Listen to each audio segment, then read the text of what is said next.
دیکھو، تم اگر میری مرضی کے مطابق سہاگ رات مناؤ گی تو میں اس شادی کو قائم رکھوں گا، نہیں تو صبح میں تمہیں طلاق دے دوں گا۔ میں نے دوستوں سے وعدہ کیا ہے کہ میں تمہارے ساتھ 10 بار کروں گا اور ریکارڈنگ کروں گا۔ شادی کی پہلی رات اتنی بڑی شرط سن کر حریم کے پیروں تلے سے زمین نکل گئی، اور اس نے نہ چاہتے ہوئے بھی۔ آؤ سنتے ہیں سچی محبت اور خاموش درد کی یہ دہلا دینے والی داستان۔ آج شادی کی پہلی رات تھی۔ سرخ گلاب کی پتیوں اور پھولوں سے بستر کو نہایت خوبصورتی سے سجایا گیا تھا۔ حریم اور حذیفہ کی شادی کا فنکشن بہت دھوم دھام سے مکمل ہوا تھا۔ حریم دلہن کے بھاری جوڑے میں بیڈ پر بیٹھی ہوئی تھی۔ کیمرہ مین مسلسل مختلف اینگلز سے تصویریں بنا رہا تھا۔ حریم کبھی دائیں سر کرتی تو کبھی بائیں طرف نظریں جھکا لیتی۔ اس کے لیے اس کا گھر کا ہر ایک انسان نیا تھا اور ہر چہرہ بالکل اجنبی۔ حذیفہ پاس ہی بیٹھا ہوا تھا اور محلے کے تمام لوگ، عورتیں اور بچے نئی دلہن کو دیکھنے کے لیے کمرے میں آ رہے تھے۔ حریم شرم اور تھکن کی وجہ سے نظریں جھکائے بیٹھی رہی۔ رات کے 12 بج چکے تھے اور وہ سفر اور بھاری جوڑے کی وجہ سے بری طرح تھک چکی تھی۔ صبح سے کچھ نہ کھانے کی وجہ سے بھوک سے اس کی حالت غیر ہو رہی تھی۔ جب تمام رشتہ دار اور محلے والے چلے گئے اور کمرے کا دروازہ بند ہوا تو حریم کے دل میں امید کی ایک شمع روشن ہوئی۔ حذیفہ حریم کے پاس آ کر بیٹھا اور بولا، تم ایسا کرو، کپڑے چینج کر لو، تھک گئی ہوگی۔ حریم نے جلدی سے ہلکے کپڑے پہن لیے۔ بھوک کی وجہ سے اس کی برداشت ختم ہو رہی تھی، لیکن وہ شرم کے مارے کچھ کہہ نہیں سکتی تھی۔ لیکن حذیفہ کو اس کی تھکن یا بھوک سے کیا واسطہ تھا؟ وہ کہاں اس سے محبت بھری باتیں کرنا چاہتا تھا؟ حذیفہ نے حریم کو کوئی تحفہ دینے یا پیار کا لفظ بولنے کی بجائے اپنی مردانگی کا روپ ڈالنا شروع کر دیا۔ اس نے سخت لہجے میں کہا، دیکھو حریم، مجھے گھر میں کوئی نخرے یا تماشے بالکل پسند نہیں۔ میری باتیں کان کھول کر سن لو۔ میں بار بار ایک بات نہیں بتاؤں گا۔ صبح سے لے کر رات تک گھر کے سارے کام تمہارے ذمے ہیں، کھانا بنانے سے لے کر جھاڑو، برتن اور صفائی تک۔ میری بات سمجھ آ رہی ہے نا؟ حریم نے ڈرتے ہوئے صرف ہاں میں سر ہلا دیا۔ وہ سوچ رہی تھی کہ کاش اس کا شوہر اسے سینے سے لگاتا، کوئی پیار بھرا لفظ کہتا، لیکن حذیفہ کو تو بس اس سے گھر کی ملازمہ کی طرح کام کروانے کی فکر تھی۔ شادی کے ابتدائی دن گزر گئے اور حریم کے نازک ہاتھوں میں جھاڑو اور مقدر میں کچن لکھ دیا گیا۔ حریم کی جٹھانی فرحانہ اپنے شوہر کے خاندان سے ہی تھی، اس لیے اس پر کوئی زیادہ دباؤ نہیں تھا، لیکن حریم غیروں کے گھر سے بیاہ کر آئی تھی، اس لیے سارا بوجھ اس پر ڈال دیا گیا۔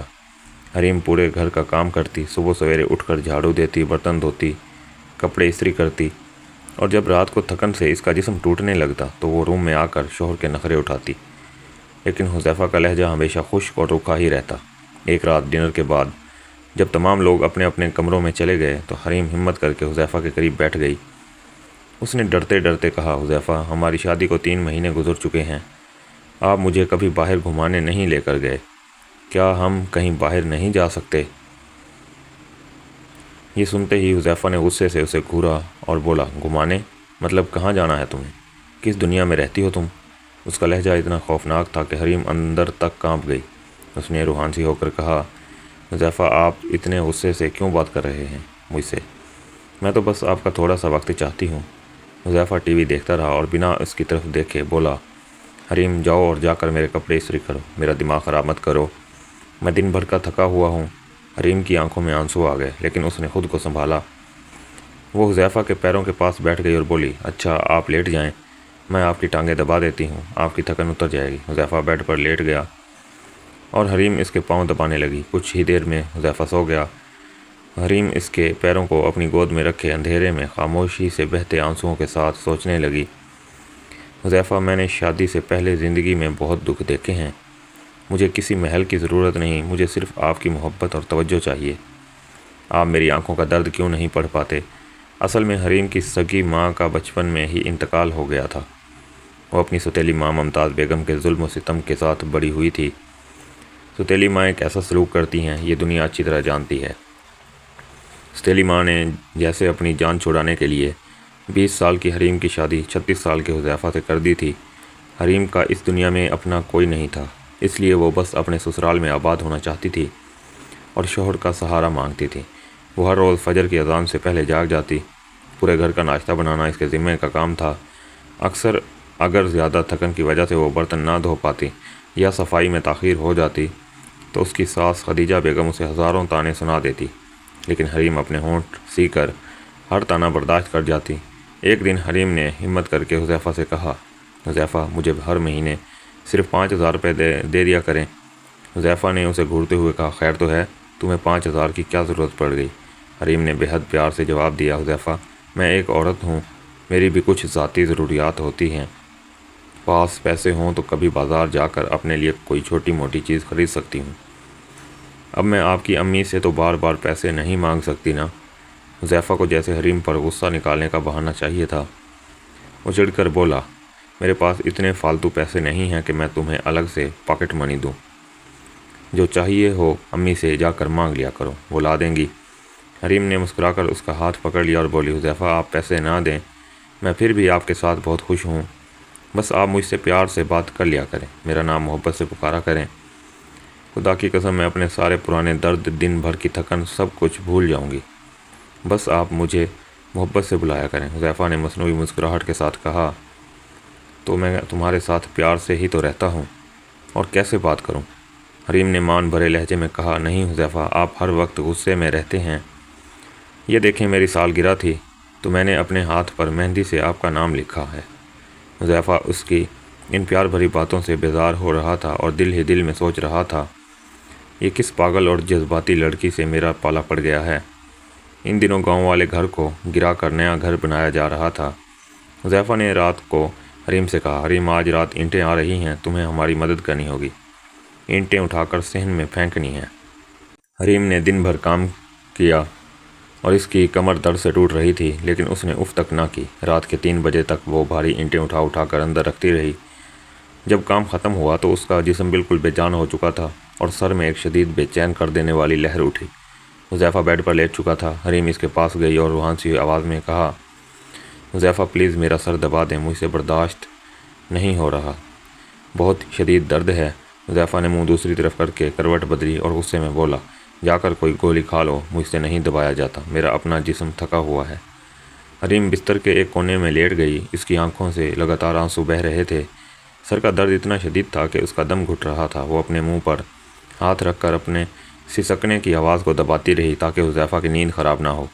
حذیفہ پاس بے خبر سوتا رہا اور حریم پوری رات درد سے تڑپتی رہی۔ فجر کے وقت جب اس کی ذرا سی آنکھ لگی تو ساس خدیجہ بیگم کے چیخنے اور گالیاں دینے کی آواز آئی، میڈم ابھی تک سوئی ہوئی ہیں، شرم نہیں آتی؟ وقت دیکھو کیا ہو گیا ہے۔ حذیفہ نے بھی جا کر حریم پر اپنا غصہ نکالا، حریم کچھ شرم کرو، وقت دیکھو، امی خود ناشتہ بنا رہی ہیں اور تم مزے سے سو رہی ہو۔ حریم انہیں کیا صفائی دیتی، اسے معلوم تھا کہ حذیفہ کو اس کی تکلیف سے کوئی فرق نہیں پڑنے والا۔ وہ خاموشی سے اٹھی اور کچن میں چلی گئی۔ اس کا سر چکرا رہا تھا اور آنکھوں کے آگے اندھیرا آ رہا تھا، لیکن اس نے چپ چاپ گھر کا تمام کام مکمل کیا۔ شادی کو 3 سال گزر چکے تھے، لیکن حریم کو کوئی اولاد نہیں ہوئی۔ ان 3 سالوں میں حریم نے ایک دن بھی سکون کی سانس نہیں لی تھی۔ نئے گھر کی تعمیر کے دوران اس نے 4 مہینے مزدوروں کی طرح کام کیا، مٹی اٹھائی، اینٹیں ڈھوئیں۔ حذیفہ دن بدن اس سے دور ہوتا چلا گیا، راتوں کی دوریاں بڑھ گئیں اور اب اسے بانجھ ہونے کے طعنے ملنے لگے۔ حریم ایک کونے میں پڑی خاموش سب سہتی رہی، لیکن کچھ عرصے سے گھر کا ماحول بدل رہا تھا۔ حریم کو محسوس ہو رہا تھا کہ اس کے پیچھے کچھ پک رہا ہے، اور ایک دن اس کی جٹھانی فرحانہ کی چھوٹی بیٹی نے معصومیت میں بتا دیا، حریم چچی مومانی کہہ رہی تھیں کہ حذیفہ چاچو کی دوسری شادی کروا رہے ہیں، نئی چچی آئیں گی۔ حریم کے دل میں پر قیامت ٹوٹ پڑی، مگر وہ چپ رہی۔ ایک شام حذیفہ شیشے کے سامنے کھڑا ہو کر چہرے پر کریم لگا رہا تھا۔ حریم اس کے پاس گئی، اس کے کندھے پر اپنا سر رکھا اور کہا، حذیفہ آج کل آپ بہت کریم میں لگا رہے ہیں، بہت پیارے لگ رہے ہیں، آپ ہمیشہ ایسے ہی مسکراتے اور خوش رہا کریں، میں نفل پڑھ کر ہمیشہ آپ کی لمبی زندگی کی دعا مانگتی ہوں۔ وہ اپنے دل کا درد چھپا کر خود کو تسلی دے رہی تھی کہ شاید حذیفہ اسے کبھی نہیں چھوڑے گا، لیکن کچھ ہی دنوں میں لڑکی والے حذیفہ کے گھر آ گئے۔ ساس نے حریم کو سختی سے حکم دیا، خبردار جو تم باہر آئیں، چپ چاپ کھانا بناؤ اور اپنے کمرے میں بند ہو جاؤ۔ حریم نے خاموشی سے کھانا بنایا اور کمرے میں جا کر روتی رہی۔ وہ کہاں جاتی؟ پیچھے ستیلی ماں تھی جو اسے کبھی قبول نہ کرتی، اور سامنے شوہر تھا جو اسے دھکے دے کر نکالنے کی تیاری کر رہا تھا۔ حذیفہ کا رشتہ طے ہو گیا اور چند ہی دنوں میں وہ اپنی نئی دلہن انم کو بیاہ کر گھر لے آیا۔ جس کمرے میں حریم نے 3 سال حذیفہ کی بے رخی سہی تھی، آج اس کمرے میں حذیفہ کسی اور کی باہوں میں تھا۔ حریم کو گھر کے پچھلے حصے میں ایک چھوٹا سا تاریک کمرہ دے دیا گیا۔ حذیفہ اپنی نئی بیوی انم کو مری گھمانے لے گیا۔ گھر والے نئی دلہن پر جان چھڑک رہے تھے اور حریم ایک کونے میں پڑی تلخ تنہائی اور درد سے جنگ لڑ رہی تھی۔ پھر ایک رات جب پورے گھر میں سناٹا تھا، حریم اپنے تاریک کمرے میں سوئی ہوئی تھی۔ اچانک اس کے سر میں اتنا شدید اور ناقابل برداشت درد اٹھا جیسے کسی نے لوہے کی سلاخیں اس کے بھیجے میں گاڑ دی ہوں۔ وہ تڑپ اٹھی۔ اس نے دونوں ہاتھ سر پر رکھ کر حذیفہ کو آوازیں دینا شروع کیں، حذیفہ مجھے بچا لو، حذیفہ بہت درد ہو رہا ہے۔ لیکن حذیفہ ساتھ والے کمرے میں اپنی نئی بیوی انم کی باہوں میں گہری نیند سو رہا تھا۔ حریم بستر سے نیچے گر پڑی اور زمین پر تڑپنے لگی۔ اس نے نہ جانے کتنی بار حذیفہ کا نام پکارا، کتنی ہی بار مدد مانگی، اور پھر آخر کار اس کا تڑپتا ہوا جسم ٹھنڈا پڑ گیا اور وہ ہمیشہ کے لیے سکون کی نیند سو گئی۔ صبح کے وقت ساس خدیجہ بیگم حسب معمول گالیاں دیتی ہوئی آئیں۔ کمینی آج پھر نہیں اٹھی۔ حذیفہ نے بھی اپنے کمرے سے آواز دی، امی حریم سے کہیں نہ ہمارا ناشتہ کمرے میں بھیج دے۔ ساس نے غصے میں کہا، رہنے دو، آج اسے سونے دو، کوئی اس کے کمرے میں نہیں جائے گا۔ دوپہر کا وقت ہو گیا لیکن حریم کمرے سے باہر نہیں آئی۔ آخر کار ساس غصے میں پیر پٹکتی ہوئی اس کمرے میں گئی تو دیکھا حریم الٹے منہ زمین پر بے سدھ پڑی ہوئی تھی۔ ساس نے شور مچایا، سب گھر والے بھاگ کر آئے۔ حذیفہ نے جب حریم کو اٹھایا تو اس کی لاش اکڑ چکی تھی اور اس کی آنکھوں میں جمے ہوئے آنسو اب بھی موجود تھے۔ حریم کو خاموشی سے دفنا دیا گیا۔ اس کے جنازے پر کسی کی آنکھ میں سچائی کا ایک آنسو نہیں تھا، کیونکہ وہ ان کے لیے صرف ایک فالتو نوکرانی تھی۔ شادی کے کچھ دنوں بعد جب حذیفہ کی دوسری بیوی انم حریم کے پرانے کمرے کی صفائی کر رہی تھی تو اسے الماری کے ایک کونے سے کچھ میڈیکل رپورٹس، ادویات کی خالی شیشیاں اور ایک پرانی ڈائری ملی۔ انم نے جب وہ رپورٹس دیکھیں تو اس کے ہوش اڑ گئے۔ حریم کو لاسٹ سٹیج کا برین ٹیومر تھا۔